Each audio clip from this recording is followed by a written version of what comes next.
I like it. I like it. Okay. Good job. Eat more. I like it. I like it. So good.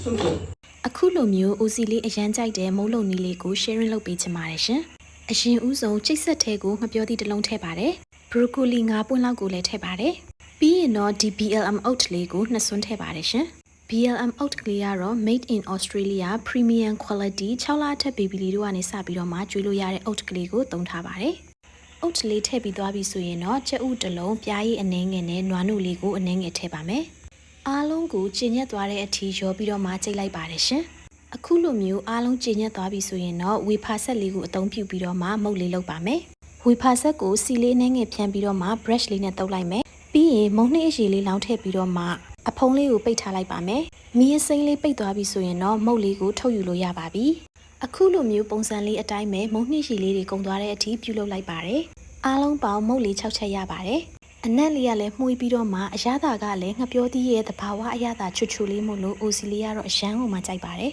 ။မုတ်သားလေးကလည်းပျော့ပျော့အီလေးဖြစ်တဲ့အတွက်ကြောင့်မို့လို့ဘေဘီလေးတို့တွေအလွယ်တကူမြူချနိုင်ပါတယ်။အခုလိုမျိုးအာဟာရလည်းရှိပြီးအရသာကောင်းတဲ့မုတ်လေးမို့မမေတို့ရဲ့ဘေဘီလေးတို့အတွက်ပြန်လည်ပြီးတော့မှမျှဝေပေးလိုက်ပါတယ်နော်။တသားမီမီလေးတို့အားလုံးကျန်းမာပျော်ရွှင်တဲ့ဘဝကိုပိုင်ဆိုင်ကြပါစေရှင်။